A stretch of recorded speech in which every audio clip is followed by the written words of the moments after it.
right, so we are in Olean, New York today, shooting a 6-hour wedding package.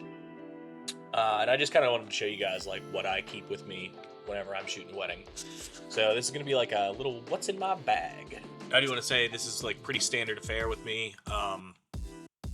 My wedding stuff, like when I'm shooting photo, doesn't change very often. So this is pretty much a typical, like standard what's gonna be in my bag for just about every single wedding that I shoot.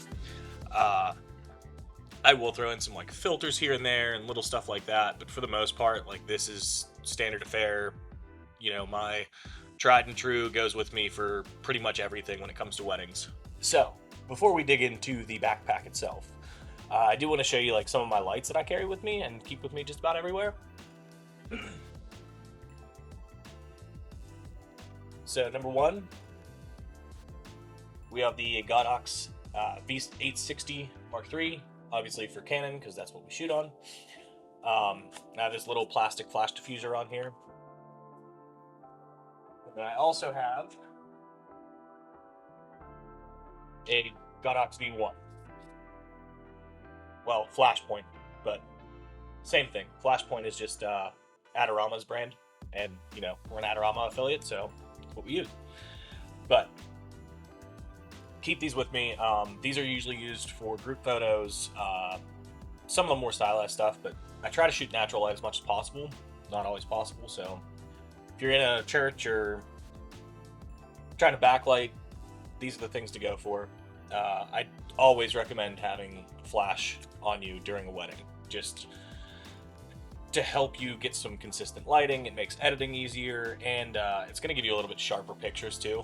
And these are really fun for reception as well. So I'll run these on camera during the reception, run a slow shutter speed, like 1/8, with a high f-stop of like a f11, and do shutter drag. So I'll snap the camera, twist it. You get some really cool shutter drag effects. I'll throw those up here. Here's one of the Godox silicon globes. So same thing, just a little bit smaller. Light, the bigger the diffusion that you have, typically the softer that you're going to have, the better highlight to shadow roll off and all that kind of stuff. So always keep these with me. Very rare that I shoot just like hard flash right out the gate. Next up, and I've got two of these, but I'm just going to bring one out. These are just the Bones mount modifiers. So these work with both the R2 Flashpoint and the Godox. They have these little slide outs, so you can run the round head or the square head. So those are nice little things to have. And they just go on a standard light stand spigot.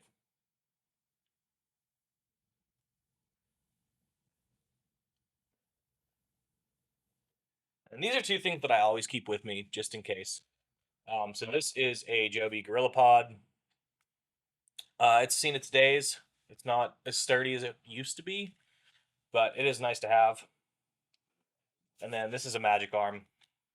So these come in handy for a lot of stuff, whether it's just like mounting up a light, or sometimes I'll put them on my camera cage and run like a static light, like one of those tiny little bar lights that you see people use. So just depends, but always nice to have with you.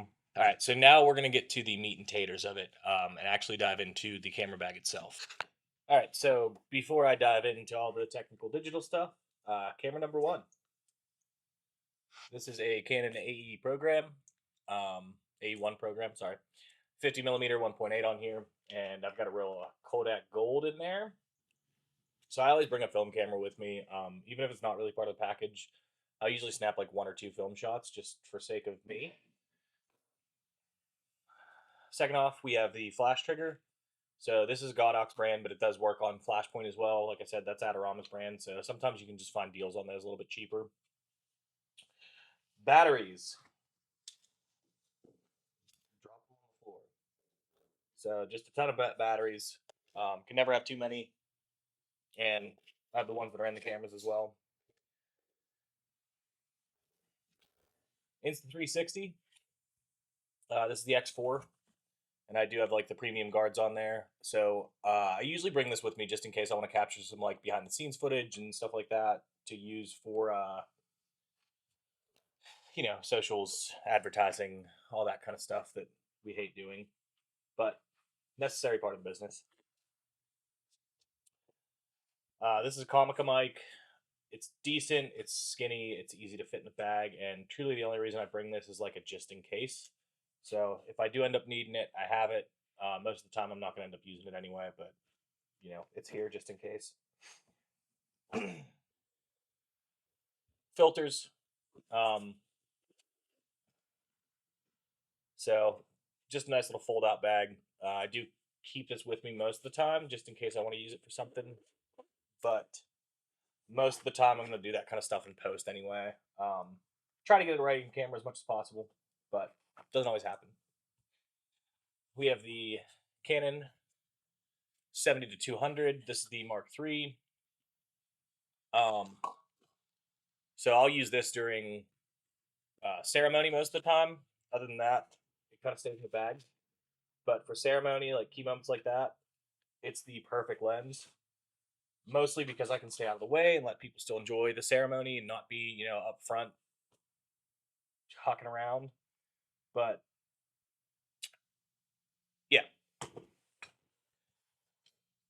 Lens and body caps. I keep these with me all the time because I forget them and usually lose them and have to get more of them anyway. But never a bad thing to have on you. The 16 to 35. So I'll use this during reception sometimes. And other than that, like for wide landscape shots, like if it's more of an elopement, this is kind of the perfect lens for that kind of stuff. But since I've gotten these next two lenses, it's kind of been pushed to the wayside. Now, for video, this lens gets probably the most used out of anything. But I also have these little Coiro clips. So these are just little dongles, dangles, dingles, and that's to use on my harness. I don't have my harness in here, but I will show you guys that at some point. Just a nice little leather harness, straps my cameras to me. Kind of looks like some BDSM stuff, but you know, it is what it is. Peak design clip. And I forgot my other one, which is going to be a problem. So hopefully that harness is out in the car. But this is the slide light. I also have the regular slide. These are nice too if you just do end up going single camera at any point, which usually like during the reception I'll drop the harness and just go single camera with like the 24 to 70. Extra battery for the Insta360. And then of course some Arca Swiss plates. And I like these ones because they're a little longer and it just helps my brain feel that it's going to be more secure. So, you know, that's why I run those ones. And now to the big boys. So this is the workhorse. It's Canon R6 battery grip. Got the two batteries in there. No SD card yet, but I'll throw some SD cards in there at some point. I usually use the SanDisk like 200 megabyte per second ones on this. And then this is the Canon 85 millimeter 1.4. This lens is beautiful. Like seriously, the bokeh on it, the compression, it's everything I could ever ask for. Now a lot of people are like, why don't you get the R6 Mark II? Like, why haven't you upgraded it? And truly, this is my most used setup right here. The R6 is just, it's a workhorse camera. It does everything I need it to. And I have enough stuff in the video department now, like with the R5, with the Blackmagic, with some of the DJI stuff, that I don't really have a need to upgrade this body. And even if I did upgrade it, I think I would still just keep this R6 because I like it that much. I have it set up perfectly. And I don't want to deal with, you know, readjusting to another new camera because we have a ton. Peak design clips on here. And this is one of those Coiro dingle dangles. And this, you know, this is my primary body. This is what I use most of the time at the wedding. What I do is put my longer lens on the R6. That way, if I do end up having to crop in, I have to crop in less than I would with like a wider angle. So long lens on the R6. And then to my secondary body. And this is the R5. Now I went back and forth with upgrading to the R5 Mark II, and after some deliberation, I don't think there's a need for it. So maybe someday, but not right this second. Again, R5 does everything I need it to, and while the like raw feature would be nice for video, uh, the Black Magic has been doing most of the video work for me now. EF to RF Canon adapter, same thing as on the R6, and this is the 24 to 70 Mark II f2.8.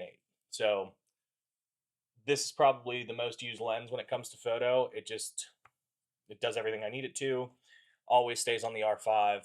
Great resolution, just beautiful image rendering. And then currently I have a Freewell 2 to 5 stop ND on here because I do kind of hybrid shoot on this a little bit.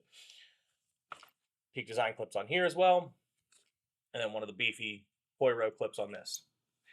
So pretty much this is what every wedding looks like. Try not to overcomplicate things. Of course, you do need flash. You do need the extra batteries, like all of that stuff. And just for sake of like marketing and trying to get more stuff booked, that's why the Insta360's with me. But all in all, it's a pretty basic setup. And I mean, if you want to consider it 5 cameras with the DJI Osmo, you can consider it that. But truly, it's a 3-camera setup, and one of those cameras is film. So that's it. It's a quick little breakdown. The R5, I will say this, and this is why the R6 has become my primary body for the most part. I get a lot better low light and like dynamic range on that R6. So it tends to be my most used because of a lot of the receptions and a lot of the areas that I'm shooting are poorly lit. So I just trust that I can pull more data from that R6. Now, if I'm shooting outside or like with flash, of course, the R5, like you're not going to touch the image quality on that. That 45 megapixels is brilliant. It has beautiful color. Not as good as some of the old 5Ds, but you know, it is what it is. But that's pretty much it. Along with that, you know, I'll wear some black cargo pants, and I'm not one of those guys that dresses up unless it's like a black tie event. I am black cargo pants where I can keep an extra battery in my pocket and like a lens filter or lens wipe, that kind of stuff. I think more function than I do form. And then a UV protective shirt, which is like I got this nice Columbia button-up shirt from, yeah. But another thing I keep with me too, obviously, is SD cards. So I usually just strap this to the backpack. This is that PGY Tech, whatever it's called. Slides out. Got my SD cards in here. Got CF Express Type Bs for the R5 in there. And then what's nice about that is it has a built-in cable. So a lot of times I'll take my iPad with me to the wedding. And that way, like if I'm finishing up shooting and I'm eating, I can back stuff up directly to the iPad and throw it in Lightroom. And sometimes I can even get previews like the same night, so the couple has something to post, and it's just a nice little thing to have. So that is the final piece of the puzzle when it comes to grand media wedding shooting. Let me know what you think. Comment below like what your setups are. I'm curious. The weird thing about my part in this industry was I didn't really have anyone to teach me, and I never second shot. I just dove right into weddings. So I come kind of from a weird position where I just went full bore, balls to the wall, right out the gate. And I don't get to see what a lot of other people use unless I'm shooting video, and I have another company that I'm working with that's shooting photo. But I just see a lot of like 5D Mark IIIs, Nikons. I don't see a lot of people that are gear junkies like I am. So I'm curious what you guys run out there, whether it's for portraits or for weddings or engagement sessions, or, you know, just sound off in the comments. Let me know. Otherwise, I'm going to get moving. I'm cranking down my pre-workout right now. I'm going to go hit like a quick 45-minute workout before I got to get ready for this wedding. And hit that like and subscribe button.